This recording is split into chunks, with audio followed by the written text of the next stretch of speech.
recorded.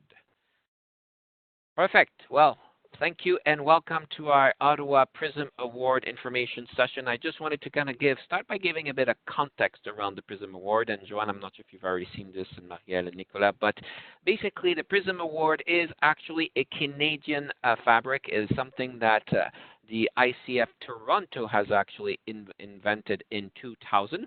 And this is something that they've started in 2000 to recognize organizations that have great coaching culture and to be able to celebrate what they've done. As you all know, it takes effort, time, and money to be able to create that coaching culture. So that started in 2000. They were very successful in being able to do that, and they've run many of them since then. And the International Coaching Federation at the global level decided to run it for the first time in 2005. So ICF Global has run this award every single year since 2005. They recognize organizations that have created global coaching cultures, actually that have created coaching cultures wherever they are, that they are global footprint or not. But of course, the competition at the global level is certainly very strong because you have organizations that have quite a large footprint that are also applying through the process. Some Prism Award global winners in the past. You see that the city of Kitchener has won it. Rogers also, you can recognize that as well. Scotiabank, another Canadian company as well. But organizations like NASA and BBC as well has won the Prism Global Award as well. So some very strong brand that have been able to participate through this. We've run the ICF Ottawa Prism Award in 2017 for the first time, and these are the winners of the 2017 competition. So we've had private, public, and not-for-profit organizations. So as far as the public process and nomination, we have EDC here who has won the first place for the great coaching culture they've been able to create. And the runner-up was actually an organization that was part of Treasury Board. As far as the public, we have the Canadian Blood Services that won the award for the public sector. And then we have Bruyere, who was a very close behind as well, where they've been able to create a really great coaching culture as well. And then you have MD Financial Management that has been actually acquired since then by Scotiabank, if I'm correct, but they still work within the brand of MD Financial Management, and they're still running their coaching programs as well. They've been very successful there. And then a software company called Kongsberg Geospatial actually won it in 2017. As you may think, these organizations have put a lot of effort to actually create this. It just doesn't happen overnight. And one of the things I've asked them is, what is the benefit for you as an organization to have gone through the nomination process? And they've all said that it was a really good journey to go through the process of understanding what they actually have created and to try to quantify the results. The awareness they gained from this was invaluable for them because it was an opportunity for stopping, reflecting, applauding the different stakeholders and actors through the process. They've also said that it was a good opportunity for them to kind of think about what is the next step.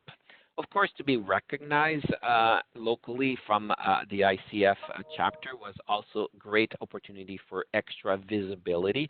Of course, in all these organizations, all the way to the executive level, they've actually got visibility that the coaching culture was actually strong and was worthy of winning or being a runner-up. So that actually by itself created good opportunities for dialogue, for conversation, and furthermore to understand what's the next step. As you may think, coaching culture is not a solid state where you create it and you let it go. You actually have to kind of continue to invest in it and understand where you want to bring it. Some people have decided to evolve it to go to the next step of evolution, of sophistication. Some of those organizations have decided that the status quo was exactly what they needed and they did not need to do anything else. So there's different cycles in coaching cultures as well. So that was a good opportunity for them to do that reflection, to kind of think about what's the next step, engage the different executive stakeholders as well, and to be able to move forward where the direction needed to be. So those are just by the going through the process of nomination, they've gained that experience, and of course, the cherry on top of the cake was that the winning the ICF Ottawa Prism Award. Um, by all means, Joanne, Marielle, and Nicolas, if you do have any questions, do not wait till the end. Please intervene, jump on the phone, do whatever you want. This is more of a Q&A as we go through. Of course, there's going to be an official Q&A at the end, but please interrupt me if there's things that are unclear or if you want to dig a bit deeper or have any type of questions. Perfect. So that's the ICF Ottawa Prism Award, and as you can think, this whole process of putting the ICF Ottawa Prism Award doesn't happen by itself. It happens with a lot of effort. There's actually 3 individuals in our team in this run, and I'll present them at the end. But I just want to take a small opportunity to thank our sponsors. We have 2 main sponsors and 2 event sponsors at this point. And in light of this, Nicolas, I know I wanted to present you as the sponsorship chair, and you have an opportunity here to present one of our sponsors. And I would love, Nicolas, for you to present very quickly what is Optimum Talent and why are they sponsoring, as far as you know, the Ottawa ICF Prism Award. Yeah, absolutely, Denis. So Optimum Talent is a talent management organization. It's a national talent management organization. And so the largest Canadian-owned actually talent management organization. And what they do is they work with talent from end to end in the employee life cycle. So anything from search, leadership assessment and development, and career transition. And so there's offices across the country. And so Optimum Talent Ottawa location, they actually were a sponsor for the Prism Award 2 years ago as well. And so, they have a number of coaches nationally, so a team of coaches nationally, and there's also a team of coaches in Ottawa, and they work with many different organizations, and so really wanted to sponsor this event to show support for ICF and Ottawa businesses that are integrating coaching as part of their culture. Thank you, Nicolas. It's a good opportunity to recognize them because without their financial support, we wouldn't be able to actually run this. So it does cost a bit of money to get through this. So thank you for this. What I'd like to do and go through right now is a bit more details on some of the logistics we need to be aware of as we go through the nomination process. And the first piece that people may ask themselves the question is, what are the different timelines? So obviously we have the webinar today. We have an in-person workshop as well a few weeks ago at Telfer. And that was just for us to get more information out there and answer any questions. The actual nomination deadline is Monday, February 10th by 8 p.m. So anybody who is thinking to nominate, it's important for you to do so by February 10th. We'll be closing the doors at 8 p.m. and then we'll be going through the process of educations and then preparing for the award ceremony. The award ceremony is happening on April 8th, 2020 at the beginning of the evening, so you want to make sure that you put that on your calendar. Hopefully you will nominate and you'll be able to obviously be recognized. But if for some reason you do not get recognized or you do not nominate, it's really important for me to highlight that the celebration is done in a way that not only will we celebrate the winners and the runner-ups, but we also give them an opportunity to kind of give us some teachbacks. What are some of the main takeaways that they've had by creating those coaching cultures? So it's also formatted in a way that you will learn through the process from people that have actually done this before. We've run it this way the last time. It was very well received. There were some really good lessons learned that were shared with the audience, and people came out of there more educated with some better tips and tricks and techniques for them to consider as they were creating themselves their own coaching culture. There are 3 categories in the nominations: the private industries, the public organizations, and the not-for-profit, simply because there's 3 different dynamics that exist in these industries, and it's important to highlight that the different dynamics involved in private, public, or not-for-profit be recognized for the true value of what they have and the challenges that they may pose in their own creating of coaching cultures.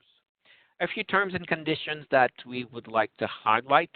Of course, one of the main elements here is the organization must be nominated by an external or an internal coach who holds an up-to-date ICF credential and has participated in the coaching initiative. This is quite an important piece. It's not actually the organization that nominates itself. It's actually a coach that has participated. The coach doesn't have to be an internal coach. Some organizations use external coaches as well.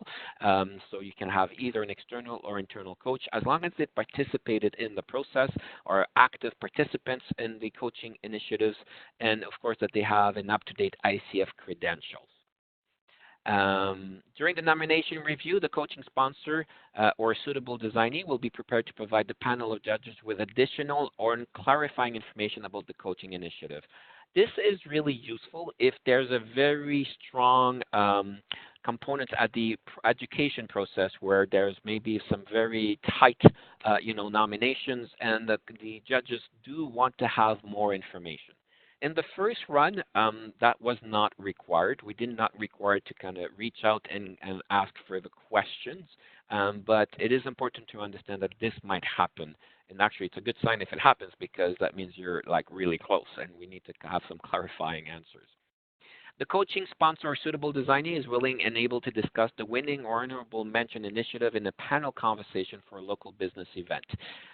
Simply because we want to kind of create a stronger presence and credibility in coaching cultures in the Ottawa market. And I do see that I've missed the timelines. It's not 2017, but it's in 2020. In the last run, we actually partnered with the Human Resources Professional Associations of Ottawa, and we invited the winners to come to a panel conversation to their group. It was a very successful. It was actually a full house, lots of interest, and it's an opportunity for the winners to be able to celebrate their accomplishments, but also to share lessons learned in that forum. So again, in light of doing this. An organization receiving an award or honorable mention consent to provide ICF Ottawa with additional information about their coaching initiative that may be published in future press releases, testimonials, ads, marketing materials, and or case studies. This has been useful in the past simply so that we can name you as winners of the ICF Ottawa Prism Awards, that we have the authorization to do so. Last time we had a bit of a press coverage. We were actually covered in the Ottawa Business Journal. We also had some coverage in the Radio-Canada Première, and Rogers actually had some local TV coverage as well. This year we are actually working with a professional in the PR so that we can understand better what we can do better this time to, again, to celebrate the winners, but also to increase the visibility and credibility of coaching cultures in the Ottawa region. So those are some terms and conditions. Again, if there's any questions, we're happy to answer them, and people are usually happy to kind of participate in that way as well. Just a quick question on the last slide. What makes for a suitable designee? That would be somebody in the organization. So in your situation would be the City of Ottawa that would be able to have the conversation or to approve the fact that we can actually refer to the City of Ottawa if the City of Ottawa wins. Okay. Great question. Thank you, Joanne. If there's no other question, let me go through this question of confidentiality. We certainly know that the information in the nomination process may be a bit of a sensitive information for some. I just want to reiterate that it is important to consider that the information that you provide through the nomination process is confidential and will be kept confidential. Only the judges will be seeing the information that is provided, but will not actually see the name of the organization. Through the process, I will receive the nominations. I will cleanse the nomination if they haven't been cleansed so that the judges actually don't know who the organization is when they review the nomination. That ensures that there's no issues about, well, I know the City of Ottawa, or I know this company, and I will give them preferences. They actually don't know who they're actually rating. I'm the only one that actually knows the link, but I'm not involved in the education. I'm actually just coordination, and I am not involved in the education, and I do not nominate any organization as well. So this is just for transparency process, and everything that is provided is confidential and then destroyed afterwards. So just to reiterate, the nominating coach needs to have a valid ICF accreditation. through the process, since it's an ICF-sponsored nomination as well. So what I'd like to do here is to go through the essence of the nomination form. There's actually a few parts to consider.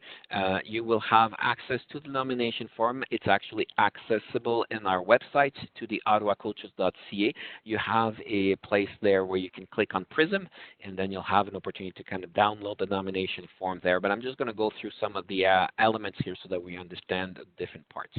The first part is nominations form, the demographics. So of course, information about the nominating coach information, their name, their business name, phone, their membership number, are they ACC, PCC, or MCC, and what's their email address. And then, of course, the information about the organization, so the name, the address, the sector, if it's private, non-for-profit, or government, industry, if more specific, the number of employees, if it makes sense, annual revenue, date coaching initiative was implemented, and then the current status of the coaching initiative. If it's ongoing, expanding, completed, and some more information. So the first part is to give us a bit of context. And of course, we want to have more information about the coaching initiative. So the total number of coaches using the initiative, if you're using internal or external coaches, doesn't matter. But what's the number of them? Do you have 4, 5, 10, 20, 100? The number of ICF certified coaches using the initiative, the employees participating in the coaching initiative. We certainly know that depending on the degree of the coaching culture, you may have a sector, a group, or the whole organization that's involved. Is it offered to everybody? Or is it simply for leaders as well? So that we have an understanding of the scope of the initiative, so the number of departments and business lines. Who's the coaching sponsor? So who has led the initiative of creating this coaching culture? So again, some information about them. And then, of course, who are the different champions that are involved? We certainly know that there could be different champions at different levels. So who are they? If they have any ICF credentials, the titles, the emails, and the phone numbers. And then the last piece is the list of the participating coaches so that we have their names, their ICF credentials and membership number, internal or external, and again, telephone or email if ever we need to reach out to them for whatever reason. But again, we didn't have to do that last time. So that could be 5, 10, 20, 100, whatever is the case. It doesn't really matter, but a full list of the participating coaches. That gives us an understanding of the breadth and the scope of your coaching initiatives. So it says ICF number. So we have a variety of coaches that we use. Some are Royal Roads and Adler, Integral. Not all are currently holding an ICF credential. So are we listing all the coaches, whether they're ICF or not? Exactly. So those are the ones that are ICF credentials or not credentials. As you just said, there's ICF, there's coaches that have gone through their training in schools but have not become credentialed through ICF, and that is fine. That is totally fine for you to list all of them. Okay, and another question, I think it was on the previous slide, where you were talking about number of people coached, I think it was, number of employees, current status. Maybe it's on the next slide, sorry. Was there a question about the number of coaches using the initiative and the number of employees participating in the coaching initiative? So in our coaching program, we have a variety of, if we call it the grand initiative overarching coaching, we have one-on-one developmental coaching. We've got a number of people involved in that. We have to date run about 40 coaching circles. So we're averaging about 6 or 7 people in those. We have what we call the coach's corner. So they may come in for just an hour on a particular topic versus the developmental coaching, which could be over months and months. And in addition to that, we run a number of training and learning and development opportunities for supervisors and above to build their coaching skills. And of course, they're receiving some coaching in there, but the primary focus is about building them as leaders. So in answer to that question, the number of employees, how broad can we define participating in the coaching initiative? So my suggestion is a twofold. The first fold is adding up all those numbers, so the 240 participants in the coaching circles, the different participants in the training, the coaching corners. But because you're also providing coaching training to your leaders, managers, and supervisors, I presume that they are invited and potentially more than invited, but there might be an expectation that they coach their own employees. So I will suggest that you have two answers to this: the number of Okay. people that have participated in training and coaching circles, and the number of employees that are reporting to the leaders that received the actual training. Oh, okay. So including the employees who are reporting in to people receiving training. Okay. Exactly, because your supervisors that got coaching training, well, again, depending Yeah. if it's an expectation or an It is. invitation. Yeah, for Okay, sure. so Ooh. I would include them. Bonjour, Catherine. Thanks, Catherine. Hi. I'm glad you were able to join us. I was wondering if I had issues with my communication. We had 13 people signed up, but only a few people showed up. So hopefully I didn't Oh, scare anyone. no, but I'm going to just actually walk to another room. I just realized there's other people in here, so I'm still on. I'm just going to move. Okay, sounds good, Catherine. Okay. So Joanne, those are really good questions.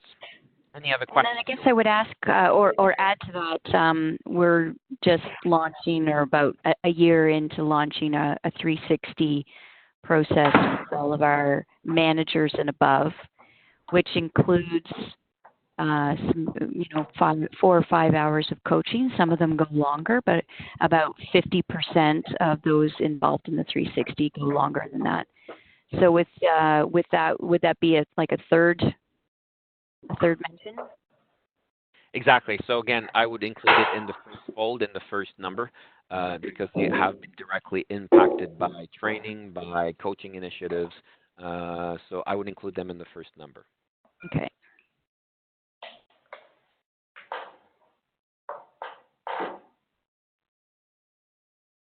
Catherine, just for you to know, we started about 20 minutes ago with the content.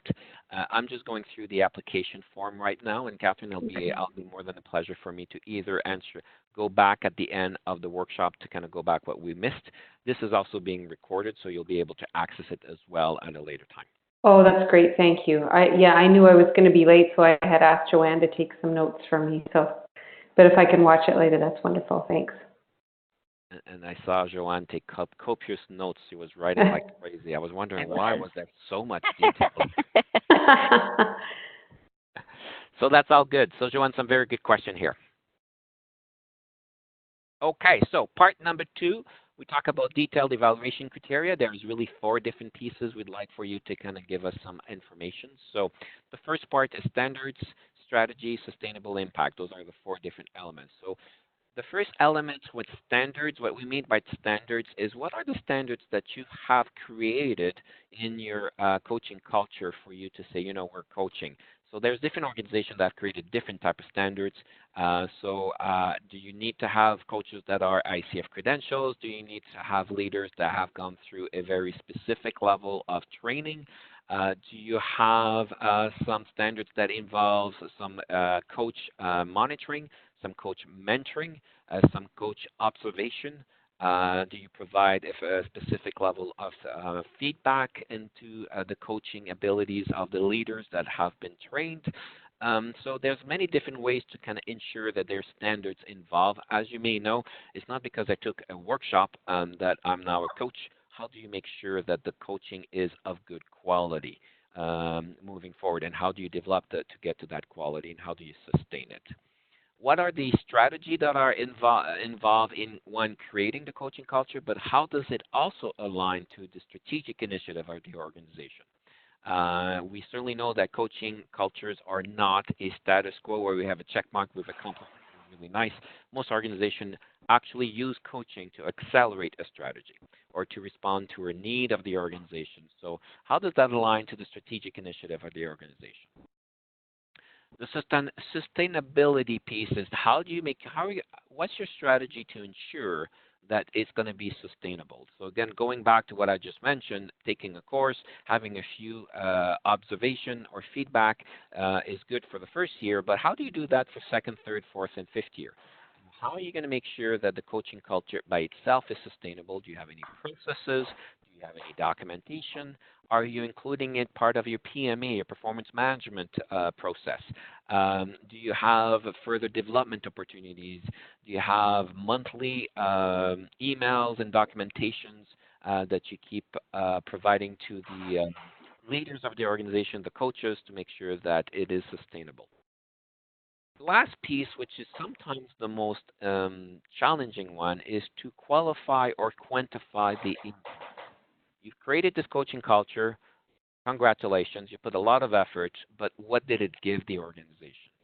Typically, we see here things like HR metrics, that it is employee engagement, that it is a lower, a higher retention number, that it is less sick leaves, and that it is increased productivity. It could be an organization that are more commercial focused, potentially some level of impact to revenues, uh, to cost control. So those are a bit more difficult to qualify and quantify, of course, when you start and you know what you want to measure. It certainly helps. But how would you describe the impact? If you can qualify it, that's great by putting numbers. If you can't, how do you quantify it? And that's usually a good element of reflection that organizations have together on able to what are we going to be able to measure impact. So those are four different sections in the nomination form as far as detailed evaluation criteria. Any questions on those four? Yeah, I have one actually. Hmm. It sounds like the assumption there is that you started without a coaching culture and you've introduced it, and therefore you can you can measure the impact that it's had. So Well, I'm struggling because we've had it from the very beginning. So you can't say that's what it was like before coaching, that's what it was like after. and kudos to you guys for doing that. Very few organizations start from the creation of the organization. Mm. So it's more in that situation is what's the impact? What happened if you didn't have coaching? What are some of the decisions that the organizations made at all levels that actually resulted part of a coaching conversation and the coaching culture? What are the actions the organization have taken that you can somehow attribute to having a coaching conversation or coaching culture? We certainly understand that it's very difficult to have a direct link. Very difficult for organizations to say, that's happened, this is the results. But we would be looking for a narrative that actually explains to us what you believe is the impact of that coaching culture. What would Mm. happen if you didn't have it? That might be another angle to look at it. Okay, thank you. That's a really good question, by the way. Great. Now, there is one ask that I will ask all the people that nominate an organization is please do not, in the nomination form, please do not name the organization. So that you call yourself Company XYZ. Do not refer as Company XYZ did this, Company XYZ did that. That's just going to help me in the cleansing process so that I don't have to replace the name of your organization and put the organization did this and the organization did that. It's going to make my job a lot easier. You've done this before. I have. So, because again, as I mentioned, when I provide this to the judges, they don't have a clue who the organization is on the nomination form. So that helps me. And I have a way to track it. I have nomination A, B, C, D, E, F, G, and I have a cross reference that I actually use so that when we know who won, then we can actually declare who's the winner. So please do not put the name of the organization, but refer yourself as the organization. That would be an ask. Part three, nomination form, organizational release. Of course, there is part of it for signature. So having the right person internally, potentially a leader, somebody who's championing it. But this is not the external coach if the external coach nominates the organization so that the organization is comfortable with the information that is being provided in confidence through the nomination process. So we do require for that to happen so that you can release the information and we can receive it. And of course, it is treated with confidence. Now, a final ask, because our judges don't have 75,000 hours to dedicate to this. They are very senior professionals in their own field, and we want to limit their time in reviewing this and debating this. We do ask you to please, please, please do not go over 8 pages. If you can usually do a really good job in doing it in 8 pages. Last time we had an organization, I think they had 25 pages. They did not respect the ask, and of course, that requires much more time to go through the detail to digest it. And as you can think of, somebody said, I can't remember who actually said it. If I had more time, I would write less. You have more impact with shorter. So if you can respect the 8 pages, we would certainly appreciate that for the time of the judge. Now, through the process, you may have some questions, so today is a really good forum to do that. But in the future, before the nomination deadline, if you have any type of questions, please reach out to me. I'm more than happy to kind of provide you with some answers and some context and some whatever question you have. We want to make sure that you are fully supported through the process, because in many cases, going through the process is a great opportunity to reflect, to stop, to gather what we've done, to understand what we've done, and you may have some questions through that. So I would be more than happy to provide you with some answers or context as far as I can through the process, so you do have support. How many companies do you have typically going through the process each year in ICF Ottawa? I guess we're talking about ICF Ottawa here, right? Exactly. So because of different confidential reasons, we can only say that we publicly applaud 6 companies. So the winners of each for-profit, the public, the private, and the non-for-profit, and the runner-up. So unfortunately, I cannot provide you with more details, but you know that there's 6 that are being recognized. Okay. So that gives you a bit of taste of what the Prism Award ceremony is. We've held it at the Telfer, the Executive Learning Center.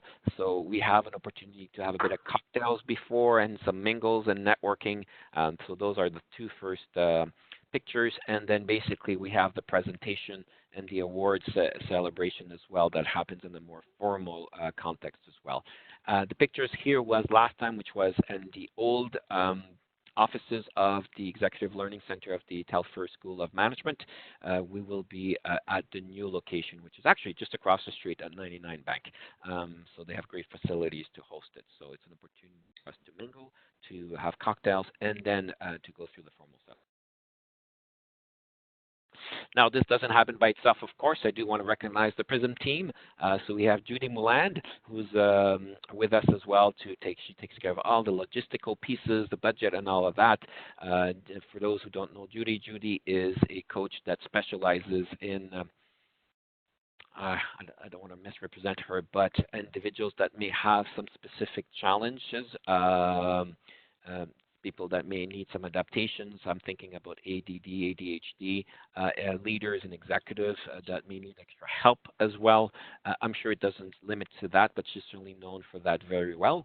We've got Nicola that was here at the beginning. She's an executive coach as well. And of course, me as well, leading the initiative. I believe somebody just joined us. Who just joined us by chance? Hi, it's Marie Shane. Hello and welcome. We're just concluding the workshop this afternoon, but we'll be able to kind of catch you up afterwards. So if you just want to hold on a bit, and then I'll be able to answer any questions you may have and go through some materials we've already gone through. Thank you. And this is a really good opportunity to ask final questions that you may have, because this concludes our information session. So we've certainly gone through a few materials. Joanne, you had some great questions. This has been recorded as well. And Catherine, I'm going to run through the beginning as well very quickly after that. But is there any questions so far? I was wondering about the cost. What is the financial obligation? There is no cost for you to nominate. The only cost is the cost of time for you to invest and the cost of reflection. Be able to dig deeper and find the information you need. That will take you a bit of time. I have a question. So you just stop me if this has already been addressed in the material that I missed. But if we're going to invest the time to put together a nomination, one decision is, do you look to participate at the local level or participate at an international level? And so I guess my question is participating at a local level, does that contribute to success at an international level, or does it kind of, give you some experience with the process and the international process is similar? It's a great question. Just wondering what the relationship between those two levels is. So as we run the ICF Prism Award at the local chapter, we are already, if you want, abide by some guidelines that ICF Global has. So of course, because this is a very specific brand, ICF, and the Prism Award as well, there are certain essence and spirit of the competition that we abide by. But there's a certain level of flexibility that is allowed on the chapter. So the way we run the ICM Prism Award is, I would say, slightly different than Toronto, Vancouver, and other chapters around the world. One of the specific things that I know that we do differently is the award celebration. We've consciously made the decision to make this more of a learning event, which I am not aware that any other chapter has done in the past. So we do have flexibility to kind of fine-tune it to what the local chapter would like to do. The actual nomination with those 4 standards, I believe last time I checked, we're compliant with what the Global ICF Global Award has. I would say that somebody who's nominating themselves at the global level there's no real value to nominate afterwards at the chapter level because you kind of won the global award. There's really no further learning, no further advantages to do that. If you wanted to do at the chapter level, that's an opportunity for you to kind of prepare for it and then go to the global level. I'm not aware that any of the global winners actually went through this way, but I do not know that there's any limitation. Of course, at the global level, the competition is a lot more intense, if you want, because you may be dealing with some very strong global brands. But as you saw at the beginning, there was more also very regional organization, like the city of Kitchener was recognized at the global level because of the strength that they have, and compared to the other competitors at that time. So it's a very interesting question. Should you go at one or the other?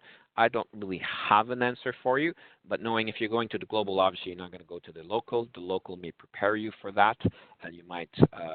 Yeah, that was really my wondering. Is doing the local one a good preparation for doing the global one? Is it a worthwhile investment of time, for example? Yeah. So certainly it's a good opportunity to kind of prepare it. Do you have much more to do afterwards to go to the global one? They do run them at different time frames. The nomination deadline is February for us, and for them, I believe, is August. So that's different time frames as well. Now, one thing to consider for the local chapter as a best practice, we do not run this every year. As I mentioned, we ran it last time in 2017. 3 years is a best practice we've seen with different chapters for different reasons. One, because it takes a lot of effort for a team like myself and Nicolas and Judy to put together. There's a lot of effort put into it. 2, once you've run this a few times on a yearly basis, you still need a certain number of organizations to kind of go through the process of nomination. And you want to give a chance to be able to build up their coaching culture. We do suggest that you don't nominate if you don't have 1 year since the start of your coaching culture. I believe for both of you, Joanne and Catherine, that's not a problem. But that's also people learning from it have about 2-3 years to kind of get things going if they want to go through the nomination process. Right.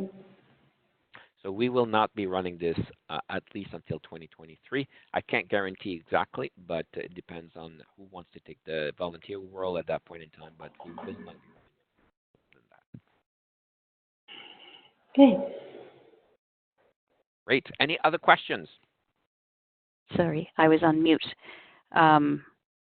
It answers one of my questions about readiness, so to speak. I mean, we have been doing stuff for a while. Hmm. You know, I'd say we have good impact at more of the middle manager level.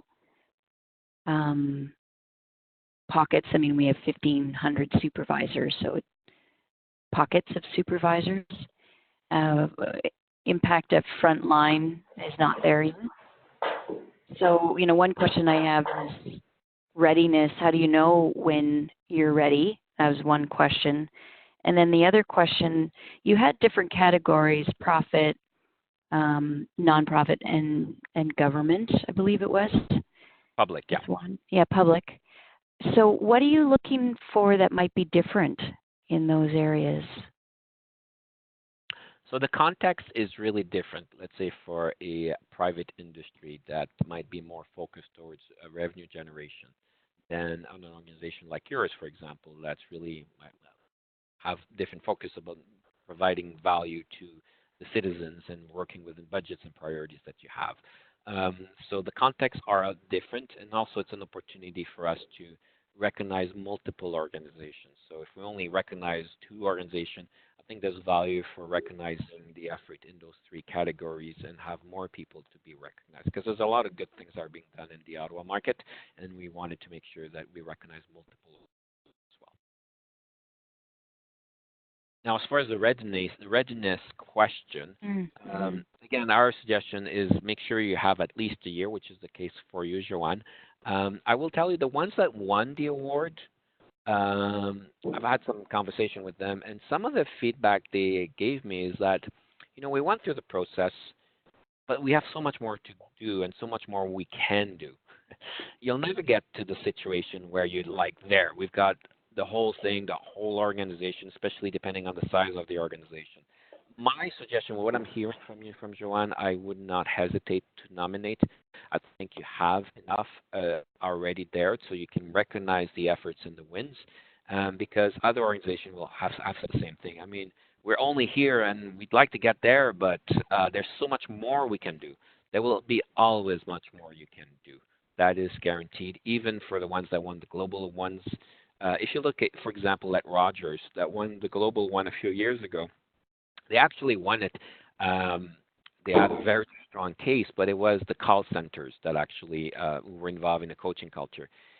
So when they submitted, it was only the call centers that actually had the coaching culture. Of course, they wanted to do more, but it didn't spread out to the rest of the organization. And of course, that has spurred some conversations about how do we spread this out. So it wasn't the full organization with all employees, all leaders, all managers at all levels. And I'm saying this because it is public information. I wouldn't be sharing private information. Yeah. It is Okay. public information. And you'll never get to the ideal state and the full potential of what you could ever do with a coaching culture. Does that answer your question, Joanne?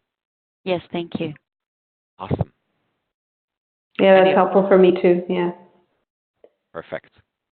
Mhm. So if you don't have any other questions, Joanne, I mean, what I'm going to do here with Catherine and the new caller, I'm just going to go through some of the initial slides. I'll stop the recording as well. You're welcome to hang around. I do have another, well, actually, it's 2:56. I don't have much time left. Yeah. So I'll try to go through it very quickly, at least with the essence of it. Is that okay? Sure. And I'm fine to watch the recording if we run out of time. So, Okay, so yeah, I'm thank you. the recording here.